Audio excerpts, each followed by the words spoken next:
ఢిల్లీలో కొనసాగుతున్న రాజకీయ ఉద్రిక్తతల ప్రభావం తెలంగాణలోనూ కనిపిస్తోంది. హైదరాబాద్లోని కాంగ్రెస్ బీజేపీ రాష్ట్ర కార్యాలయాల వద్ద భారీగా బందోబస్తు ఏర్పాటు చేశారు. నిరసనలు ఆందోళనలకు పిలుపునిచ్చిన నేపథ్యంలో ఎలాంటి అవాంఛనీయ ఘటనలు జరగకుండా పోలీసులు సైతం అప్రమత్తమయ్యారు. మరోవైపు తెలంగాణ సచివాలయం పరిసరాల్లోనూ భద్రతను కట్టుదిట్టం చేశారు. కీలక ప్రాంతాల్లో అదనపు పోలీసు బలగాలను మోహరించి వాహనాల తనిఖీలు చేపడుతున్నారు.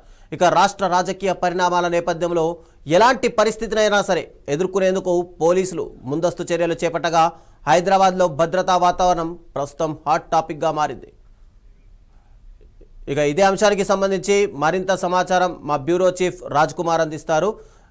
రాజ్ కుమార్, చెప్పండి. హైదరాబాద్లో చూసుకుంటే కనుక ఒక్కసారిగా పరిస్థితి తీవ్ర ఉద్రిక్తంగా మారింది. ఒకవైపు వాతావరణం చల్లగా ఉన్నప్పటికీ కూడా తెలంగాణ సిటీలో మాత్రం పూర్తిగా, అంటే హైదరాబాద్ సిటీలో మాత్రం వాతావరణం కాస్త హాట్గా కనిపిస్తుంది. రెండు పార్టీలు నువ్వానేనా అన్నట్టు తలబడే పరిస్థితి నెలకొంది. ఏంటి అసలు పోలీసులు ఏం చెప్తున్నారు, అటు పార్టీలు ఏం చెప్తున్నాయి?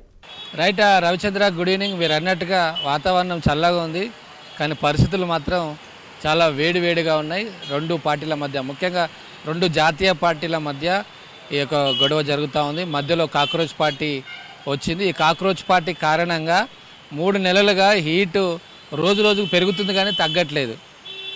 నీట్ పేపర్ లీకేజ్ సంబంధించి ధర్మేంద్ర ప్రధాన్ రాజీనామా చేయాలనే డిమాండ్తో ప్రారంభించిన ఈ యొక్క నిరసనలు దేశవ్యాప్తంగా అన్ని ప్రధాన నగరాల్లో ఆల్రెడీ మీటింగ్స్ పెట్టారు. ఇప్పుడు పార్లమెంటు సమావేశాలు జరుగుతున్నాయి. ఈరోజు 4వ రోజు వచ్చాయి. సో పార్లమెంటు సమావేశాలు జరుగుతున్న నేపథ్యంలో మొదటి రోజు మనం చూసాం కాక్రోచ్ పార్టీ ఆధ్వర్యంలో పార్లమెంటు ముట్టడికి, జంతర్ మంతర్ వద్ద ఆందోళనను, ఢిల్లీలో చాలా హైటెన్షన్ వాతావరణం నెలకొంది. చాలామంది విద్యార్థులను అరెస్ట్ చేసిన పరిస్థితి మనం చూసాం. సో ఈ నేపథ్యంలో కొంతమందికి తోపులాట జరిగింది, గాయాలయ్యాయి, కొంతమందిని అదుపులోకి తీసుకున్నారు, వాళ్ళ మీద కేసులు నమోదు చేసిన పరిస్థితి మనం చూసాం. అయితే రెండో రోజు వచ్చేసి కాంగ్రెస్ రంగంలోకి దిగింది. కాంగ్రెస్ పార్టీ ఈ యొక్క ఆందోళనలకు సపోర్ట్ చేసిన పరిస్థితి మనం చూసాం. దాంతో ధర్నాకు దిగిన రాహుల్ గాంధీ కావచ్చు, మల్లికార్జున ఖర్గే, వీళ్ళందరినీ కూడా అరెస్ట్ చేసిన నేపథ్యం మనం చూసాం. దానికి నిరసనగా నిన్న కాంగ్రెస్ పార్టీ, బీజేపీ పార్టీ ఒకరిపై ఒకరు నిరసన తెలపడానికి ఆందోళన నిర్వహించారు. ఒకరి ఆఫీసులో ఒకరు ముట్టడి చేయడానికి, లోక్ భవన్ ముట్టడికి పిలుపునిచ్చారు. నిన్నంతా కూడా మనం చూసాం హైదరాబాద్లో హైటెన్షన్ వాతావరణం ఈ సమయానికి ఇంకా నిన్న కొనసాగుతూనే ఉంది, నిన్న ఈ టైంకు. అయితే ఈరోజు విషయానికి వస్తే ఇక్కడ ఆందోళన ఏమి లేవు, కానీ ముందు జాగ్రత్త చర్యగా పోలీసులు అక్కడ బీజేపీ ఆఫీస్ వద్ద, ఇప్పుడు గాంధీ భవన్ వద్ద ఉన్నాం, రాష్ట్ర కాంగ్రెస్ పార్టీ కార్యాలయం గాంధీ భవన్ వద్ద ఉన్నాం. ఈ గాంధీ భవన్ వద్ద చూస్తున్నాం. ముందు జాగ్రత్త చర్యగా ఎవరైనా ఆందోళనకారులు, నిరసనకారులు, అంటే ముఖ్యంగా బీజేపీ పార్టీ నుంచి ఎవరైనా వస్తారు అనే ముందస్తు సమాచారంతో పోలీసులు ఒక భద్రత అయితే ఏర్పాటు చేశారు.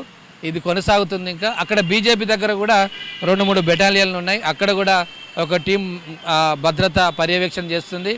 అదేవిధంగా ఇక్కడ గాంధీ భవన్ బీజేపీతో పాటు సెక్రటరీ దగ్గర కూడా పోలీసులు అయితే చుట్టుపక్కల మోహరించిన పరిస్థితి. అంటే ఎవరైనా నిరుద్యోగులు కావచ్చు, లేకపోతే పార్టీకి సంబంధించిన వాళ్ళు కావచ్చు, లేదంటే కాక్రోచ్ పార్టీకి సంబంధించిన సానుభూతి పరులు కానీ ఎవరైనా ఈ కార్యాలయాలు ముట్టడి చేస్తారేమో అనే ఒక ముందస్తు సమాచారం. ఐద్వా అనగా లెఫ్ట్ పార్టీకి సంబంధించిన మహిళా కార్యకర్తలు కూడా వచ్చే అవకాశాలు ఉన్నాయనే నేపథ్యంలో, అంటే ఢిల్లీలో జరుగుతున్న ఏవైతే పార్లమెంటు సమావేశాలు, ఆ యొక్క కాక్రోచ్ పార్టీ యొక్క ఆందోళనలకు సంబంధించి హైదరాబాద్లో కూడా దాని యొక్క హీట్ ఇక్కడ కొనసాగుతూ ఉంది. ఎందుకంటే అక్కడికి ఇక్కడికి కనెక్ట్ ఉంది. మనం చూసాం అక్కడ కాక్రోచ్ పార్టీకి సంబంధించిన ఫుడ్ ఆర్డర్ అంతా కూడా హైదరాబాద్ సంబంధించిన వాళ్ళే డెలివరీ చేస్తున్నారట అని ఒక వార్త వచ్చింది. అంటే హైదరాబాద్ నుంచే కొంతమంది డెలివరీ ఇస్తున్నారు వాళ్ళకి ఆహారం. అంటే హైదరాబాద్ అనేది ఢిల్లీలో జరుగుతున్న నిరసనలకు చాలా కేంద్ర బిందువుగా మారిందని మనం దీన్ని బట్టి తెలుసుకోవచ్చు. దాంతోపాటు ఇప్పుడు వచ్చిన సమాచారం ప్రకారం అయితే జాతీయ భద్రతా చట్టం అమలు చేస్తుందని ఒక సమాచారం వచ్చింది పార్లమెంట్లో. దీని ప్రకారము ఎవరికి ఎలాంటి ఇంటరాగేషన్, అంటే విచారణ లేకుండానే ఏడాది పాటు నిరసనకారులను నిర్బంధించే అవకాశం, without enquiry, without information. So ఈ చట్టం కనుక అమల్లోకి వస్తే నిజంగా చాలా ఇబ్బంది అవుతుంది. 3 నెలల పాటు ఇది ఢిల్లీలో ఈ చట్టాన్ని అమలు చేయాలి అని లెఫ్టినెంట్ గవర్నర్ ఒక ఉత్తర్వు జారీ చేసినట్టయితే సోషల్ మీడియాలో చక్కర్లు కొడుతుంది. ఇది ఎంతవరకు నిజం అనేది మరి కొద్దిసేపట్లో క్లారిటీ వస్తుంది. అయితే కనుక ఈ చట్టం మీద, ఎందుకంటే ఇంకా జంతర్ మంతర్ వద్ద కాక్రోచ్ పార్టీ ఇంకా ఆందోళన చేస్తున్న నేపథ్యంలో ఇది ఈ యొక్క చట్టము లేకపోతే ఈ ఉత్తర్వు అనేది చాలా కీలకంగా మారింది, నిరసనకారులకు ఒక పెద్ద దెబ్బగా మారింది. దీని మీద కూడా ఫైట్ చేయడానికి అవకాశాలు ఉన్నాయి. ప్రధానంగా ధర్మేంద్ర ప్రధాన్ రాజీనామా చేయాలని అయితే డిమాండ్ చేస్తున్నారు. నీట్ పేపర్ లీకేజ్ సందర్భంగా ఎవరైతే విద్యార్థులు ఆత్మహత్య చేసుకున్నారో వారికి నష్టపరిహారం అందించాలి, విద్యా వ్యవస్థలో సమూలమైన మార్పులు రావాలి అని ప్రధానమైన డిమాండ్స్తో ఇప్పుడు కాక్రోచ్ పార్టీ ఆందోళన చేస్తుంది. దానికి చాలామంది విద్యావేత్తలు మన రాష్ట్రంలో చూసినట్లయితే ఆకునూరు మురళి లాంటి వాళ్ళు, నాగేశ్వర్ లాంటి వాళ్ళు, కొంతమంది సినీ నటులు ప్రకాష్ రాజు కావచ్చు, మిగతా వాళ్ళు విద్యావేత్తలు, సంస్కృతవేత్తలు వీళ్ళందరూ ఇస్తున్నారు మద్దతు. దాంతోపాటు కాంగ్రెస్ పార్టీ కూడా ఒక విధంగా చెప్పాలంటే బహిరంగంగా సపోర్ట్ చేస్తుంది, దీని మీద నిరసనలు కూడా చేస్తుంది. రేపు కూడా బీఆర్ఎస్ మనం చూసాం, రేపు కూడా బీఆర్ఎస్ ఇందిరా పార్క్ వద్ద ఈ ఢిల్లీలో జరిగిన ఏదైతే లాఠీ చార్జీ అరెస్టులకు నిరసనగా రేపు కూడా బీఆర్ఎస్వి ఆధ్వర్యంలో కేటీఆర్ రేపు దానికి చీఫ్ గెస్ట్గా రానున్నారు. అక్కడ కూడా వాళ్ళు ఆందోళన చేసే పరిస్థితి అయితే ఉంది. ఇది మొత్తం మీద ఢిల్లీలో జరుగుతున్న ఆ వేడి కాస్త హైదరాబాద్ కూడా చేరుకుంది. ఇంకా ఈ పోలీస్ పికెట్లు ఈ రెండు రాష్ట్ర కార్యాలయాలు, పార్టీ కార్యాలయాలతో పాటు సెక్రటరియట్లు కూడా కొనసాగుతున్నాయి. రవిచంద్ర, ఇందాక ఒక స్టేట్మెంట్ కూడా ఇచ్చారు, ఏదైతే ఈ పేపర్ లీకేజ్లకు సంబంధించి వాళ్ళందరినీ పైన కూడా మేము యాక్షన్ తీసుకుంటాము, దీంట్లో ఎవరెవరు ఇన్వాల్వ్ అయ్యారో అందరిపైన కూడా యాక్షన్స్ ఉంటుంది అని. అయితే ఇప్పుడు సీజేపీ ఆ నిరసనలు ఏమైనా కొనసాగే అవకాశాలు ఉన్నాయా, లేక పూర్తిగా వివరించుకునే అవకాశాలు కనిపిస్తున్నాయా? ఈ మాట అది ఎప్పుడైతే లీక్ అయిందో అప్పుడు అనాలని కాక్రోచ్ పార్టీ నిరసనకారులు చెప్తున్నారు. కాంగ్రెస్ పార్టీ కూడా అదే డిమాండ్ చేస్తుంది. ఇది జూలైలో ఉన్నాం, 3 నెలల తర్వాత చెప్పడం కాదు. ఎప్పుడైతే లీక్ వార్తలు వచ్చాయో, ఎప్పుడైతే నిరసనలు ప్రారంభమయ్యాయో అప్పుడే చెప్పాలి ప్రధాని నరేంద్ర మోడీ. అప్పుడు మౌనంగా ఉండి ఈ నిరసనలు పార్లమెంటుకు తాకడము, దేశవ్యాప్తంగా ఆందోళన వచ్చిన నేపథ్యంలో ఇప్పుడు నరేంద్ర మోడీ నోరు విప్పాడు. ఇన్ని రోజులు ఎందుకు మౌనం పాటించాడు అనేది నిరసనకారులు డిమాండ్ చేస్తున్న పరిస్థితి, ఆరోపిస్తున్న పరిస్థితి. అంటే ఇప్పుడు డైరెక్ట్ ధర్మేంద్ర ప్రధానే కాదు, కాంగ్రెస్ అయితే నరేంద్ర మోడీ రాజీనామా చేయాలి, 12 ఏళ్ల పాలనలో వైఫల్యం చెందాడని కాంగ్రెస్ పార్టీ మరొక డిమాండ్ తీసుకొచ్చింది. సో ధర్మేంద్ర ప్రధాన్ నుంచి ఇప్పుడు డైరెక్ట్ మోడీ మీదకే వచ్చిన విషయం మనం చూసాం. ఎప్పుడైతే మోడీ రాజీనామా చేయాలని డిమాండ్ రావడంతో ఇప్పుడు నరేంద్ర మోడీ ప్రధాని మాట్లాడిన పరిస్థితి. అంటే లీక్ వీరులపై చర్యలు తీసుకుంటాం, ఇవన్నీ జనరల్గా కంటితుడుపు చర్య అని ఆరోపిస్తున్న పరిస్థితి. అంటే మరోవైపు అటు సీజేపీ చీఫ్ అభిజిత్ దీప్కే కూడా మాట్లాడుతూ మేము కేవలం ఢిల్లీ జంతర్ మంతర్లోనే మాత్రమే దీక్ష చేపట్టాము, ఇతర రాష్ట్రాల్లో జరుగుతున్నటువంటి దీక్షకు మాకు సంబంధం లేదు, కొంతమంది గూండాలు కావాలనే ఇది సీజేపీ మీద ప్రచారం చేస్తున్నారు ఎక్కడ ధర్నాలు జరిగినా అని చెప్పి ఆయన మాట్లాడారు. అయితే ఇక్కడ ధర్నాలు చేస్తున్నది నిజంగా సీజేపీ మద్దతుదారులేనా, లేక అభిజిత్ దీప్కే ఆరోపించినట్టుగా కొంతమంది బయటి వ్యక్తులు కావాలని దీన్ని ఉద్యమాల రూపంలో తీసుకెళ్తున్నారు?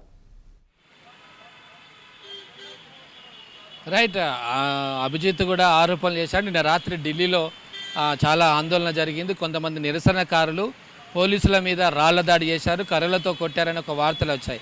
కానీ వాళ్ళ దాడి ఖండించారు. మేము సీజేపీ శాంతియుతంగా మేము నిరసన వ్యక్తం చేస్తున్నాం, కానీ మా దగ్గర కర్రలు రాళ్ళు లేవు, కావాలనే బీజేపీ కావాలని వాళ్ళ కార్యకర్తలనే ఈ మా యొక్క టీములోకి పంపించి వాళ్ళే దాడి చేసి ఈ నిరసనను కాస్త ఒక డైవర్ట్ చేసే కుట్ర చేస్తుంది ప్రభుత్వం అని అభిజిత్ నిన్న మాట్లాడిన పరిస్థితి. సో ఉద్యమాన్ని కొంత డైవర్ట్ చేయడానికి కొంతమంది ప్రయత్నం చేస్తారని విమర్శలు చేశారు. కానీ ప్రభుత్వం నుంచి, పోలీసుల నుంచి అయితే అల్లరి మూకలు, సీజేపీ అల్లరి మూకలే మా మీద దాడులు చేశాయని చెప్తున్న పరిస్థితి. కానీ ఒక కాక్రోచ్ పార్టీ మాత్రం ఆరోపణ చేసింది, మా కార్యకర్తలు కాదు, మేము శాంతియుతంగా ఆందోళన చేస్తున్నాం, కావాలనే బీజేపీ ప్రభుత్వమే మా టీంలోకి వచ్చి కొంతమంది నుంచి రాళ్ళు కర్రలు వాళ్ళే చేశారు, మా మీద బురద జల్లే ప్రయత్నం చేస్తున్నారు, మా ఉద్యమాన్ని నీరుగార్చే ప్రయత్నం చేస్తున్నారని వాళ్ళు చెప్తున్న పరిస్థితి. నిజంగా ఈ హైదరాబాద్లో కావచ్చు, ఇంకా వేరే ప్రాంతాల్లో, హైదరాబాద్ అయితే కాక్రోచ్ పార్టీ ఏమీ ఆందోళన చేయట్లేదు, కానీ దానికి భిన్నంగా కాంగ్రెస్ పార్టీ తెర మీదకి వచ్చింది. కాంగ్రెస్ పార్టీ ఆందోళన చేస్తుంది, దానికి వ్యతిరేకంగా బీజేపీ వీళ్ళ మీద అటాక్ చేస్తుంది. నిన్న మనం చూసాం, ఈ గాంధీ భవన్ ముట్టడికి వచ్చారు, కర్రలతో కొట్టుకున్నారు, ఒక రిపోర్టర్కు తల వలిగింది, గాయాలైన ఇప్పుడు ఇంకా ఐసీయూలో ఉన్నాడు. అంటే కాక్రోచ్ పార్టీ యొక్క ఉద్యమం కాస్త ఇప్పుడు కాంగ్రెస్ చేతిలోకి వెళ్ళింది. అంటే వాళ్ళు కూడా నిరసన తెలుపుతున్నారు. ఇప్పుడు గాంధీ భవన్లో మనం ఉన్నాం, ఈ కాంగ్రెస్ పార్టీ కూడా సీఎం మాట్లాడాడు, మహేష్ కుమార్ గౌడ్ మాట్లాడాడు, నిన్న మంత్రులు నిరసన తెలుపుతే వాళ్ళు కూడా అరెస్ట్ అయ్యే పరిస్థితి మనం చూసాం.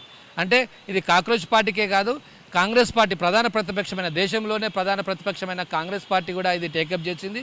దీంతో ఇష్యూ కాస్త హీట్గా మారింది. సో అభిజిత్ అన్నట్టుగా మేబీ కొంచెంమంది ఉద్యమాన్ని లేదా ఈ నిరసనలు డైవర్ట్ చేయడానికి కొంతమంది అందులో దూరినట్టుగా అయితే అనుమానం వ్యక్తం చేశారు. మరి దీని మీద పోలీసులు ప్రభుత్వమే ఎంక్వైరీ చేయాల్సిన పరిస్థితి ఉంటుంది. Thank you Raj Kumar.